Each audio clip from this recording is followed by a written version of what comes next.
Hi guys, so today what we're gonna do is make our single serving pretzel. This is a homemade pretzel made with yeast, so that does add a little bit of a difficulty to it. And this is the first time I'm trying this recipe. I've done pretzels before, but usually it makes about 4 to 5 pretzels for the recipe, whereas this one is a single serving. So let's get started. So what I have is a small bowl here, and I need my dry ingredients. So I've got my flour, and I need 1/3 cup of flour. So remember, heat, tap, and scrape. Okay, put that away for now. I need a pinch of sugar and a generous pinch of salt. So we don't need a ton and a specific measurement just because this is a single recipe. And the sugar, what it does is it gives some food to the yeast. The yeast needs something to eat in order to grow. Okay, and then I need 1 teaspoon of my yeast. Okay, so I have this quick rise yeast. You definitely want to use quick rise so that it rises quickly. You can get these in little packages as well in a box, but I like to buy it in the jar. So I just need a teaspoon of that. Okay, and then I'm just going to give this a quick whisk, okay, just to make sure that everything is well incorporated. Okay, the next thing I need to add is some water. So the yeast needs moisture in order to start the rising process. So I need some warm water. So I'm just gonna turn my sink on, and I already kind of pre-started it so it's nice and warm. And the recipe says to add 3 tablespoons of the water first. Okay, it calls for 3 to 4, but you're gonna start with 3 and see how that goes before you add any more because you don't wanna add too much. Okay, so I'm just going to start off with 3, and just very carefully making sure it's not overflowing.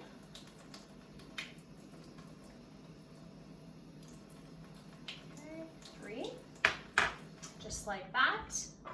And I'm just going to grab a spoon and just gently mix that together.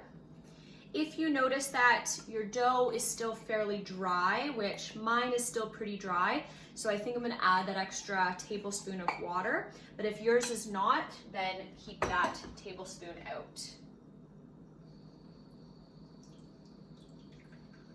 And you wanna make sure your water is warm because your yeast, needs the warmth in order to start the rising process. Okay, if it's cold water, it won't start. And also you don't want boiling hot water because then you'll just kill the yeast. Okay, so it's starting to basically come into a ball now, which is exactly what we want. Okay, so I'm just gonna set this stuff aside. And I've got a large cutting board here. Okay, you can do this right on your counter, but I like to do it on a cutting board just so I don't get flour everywhere. And all I need is just a little bit of flour. Okay, I'm just going to dust the surface. You don't want to cover it too much, okay, because too much flour means that your pretzel will turn out too floury. Okay, just get everything out of my bowl. I noticed that there's some yeast at the bottom there that wasn't mixed in. Okay, so you want to make sure you get all that in there. Okay, and then it says to just knead it for a couple of minutes. So this is quite a small ball here. Okay, it fits basically in the size of my palm. So normally when you knead, you push down, okay, kind of flatten it, fold it back on itself, turn it, and then just do the same. So I'm just going to do this gently, more with just the tips of my fingers and my thumb, okay, on my cutting board here. And I can tell that my yeast was perfect. It's not too old. Sometimes if the yeast is too old, it won't rise properly and it won't get all nice and sticky. Okay, and also the temperature of my water I can tell was perfect. Okay, I just need a little bit more flour here on my surface because the dough is just a little bit sticky. So by kneading the dough here, you're helping to develop the glutens in the dough. And you'll notice that it's ready when it's no longer super sticky. Okay, it's not sticking to your hands too much. Okay, you can also add just a little bit of flour to your hands too to help. And if you have any excess dough on your fingers, you can just rub it off into the sink. Okay. And what it will start to do is it will start to look kind of more like a smooth ball. Just get all the flour on there. So I've maybe only added about maybe half a tablespoon worth of flour on my surface maximum. Okay, you don't want to do too much. Okay, it's just sticking a little bit, so just add a little bit more. Because again, you don't want your pretzel drying out too much. Okay, just another minute. I can feel that this is almost ready. It really kind of gets nice and smooth feeling. Nice and elastic. I'll show you up close what it's looking like in a moment. Okay, and then once we've kneaded it, okay, what we're gonna do is we're gonna roll it into kind of like a long snake. And then I'll show you how to actually make it into the pretzel form. Okay, that is feeling nice and soft. So you'll notice it's a really nice, smooth kind of ball. This is exactly what you want. Okay, so next what I'm going to do is I'm going to roll it out, okay, into a snake. You might need a little bit more flour just so it doesn't stick. You can also, I like to start it in my fingers or in my hands like this because it does like to retract on itself.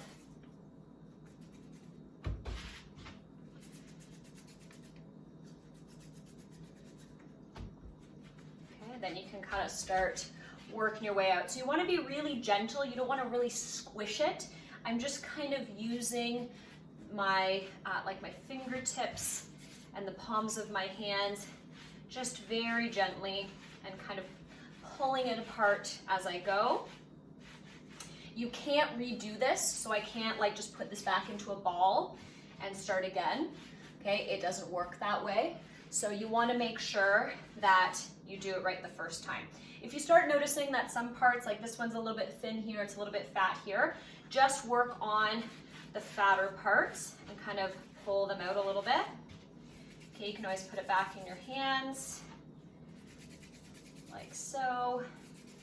And you want it as even thickness as possible all the way along.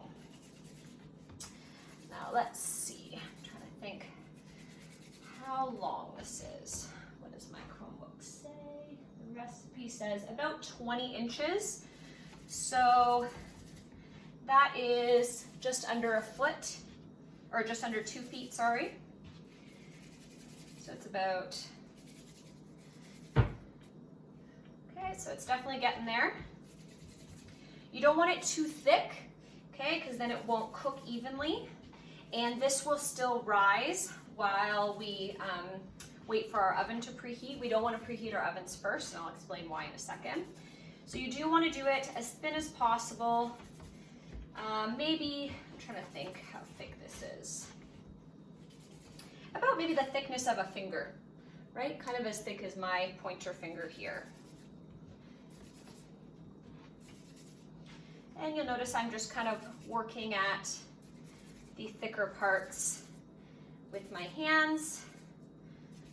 Okay, and I'd say that's pretty good. Okay, so it is, I don't know if you guys can see that. It's probably almost the length of my arm, not quite. So that is exactly what we want. Okay, what we're gonna do is we're going to make it into a U shape. Okay, hopefully you guys can see that on my cutting board there. Okay, so I've shaped it into a U. Then what you're gonna do is you're gonna cross them once.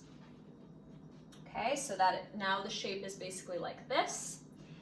And I'm going to cross it again a second time.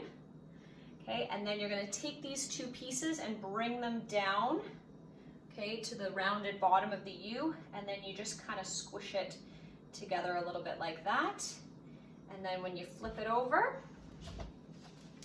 it looks like a nice pretzel. Okay, I'm just gonna give my hands a quick wash to get all the flour off and the dough. And then the last step before we rise our pretzel is we're going to make a little baking soda bath.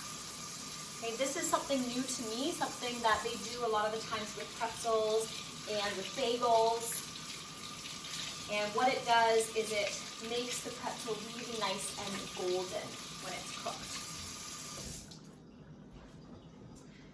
Okay, so what you'll need is a shallow bowl, something that your pretzel can fit into. So I have something like this. Okay, it's just a nice little shallow bowl. You don't want something too deep. Okay, you don't want something like this because you can't really get it in there. And what I need is half a cup of warm water and 1 teaspoon, right, of baking soda. Okay, so I've got my liquid measuring cup here, and we want warm water. So I'm just gonna fill it up to the half a cup line, and my measuring cup, I'm able to look downwards at it because it has this measuring spot here. So I don't have to look at it from eye level. So I've got half a cup there.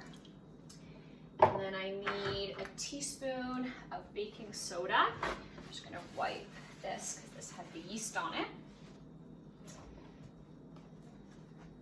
Okay, like that. And remember, the baking soda has this little flap, so you can just scrape off the excess like so.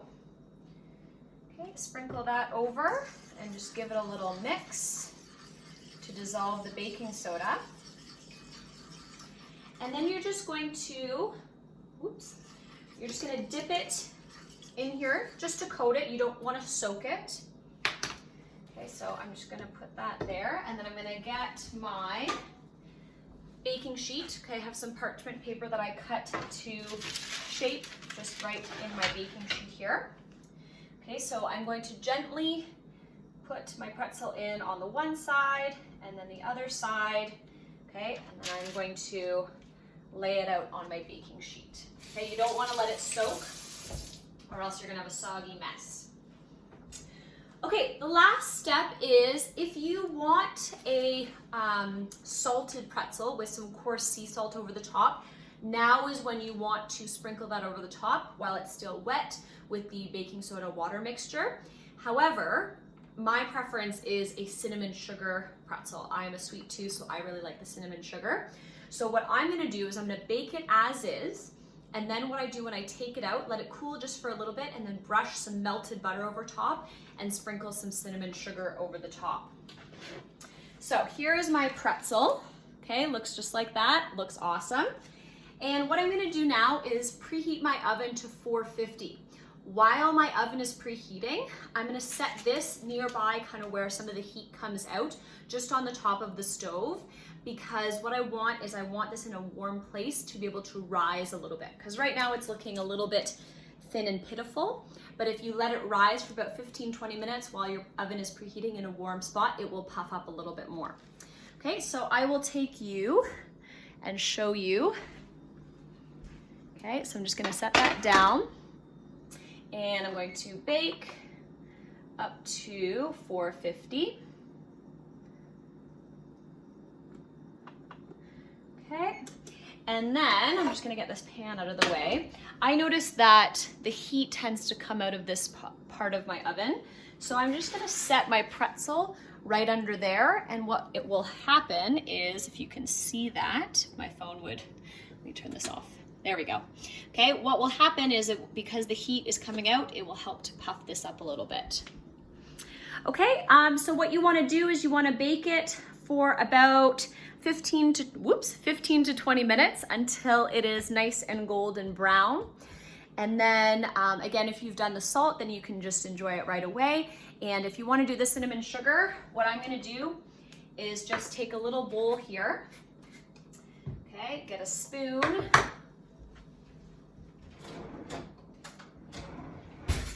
Okay, and I don't need a lot because again, this is just for one pretzel. So I'm just gonna take maybe 3/4 of a teaspoon or so of sugar and just a couple shakes of cinnamon and give that a good mix.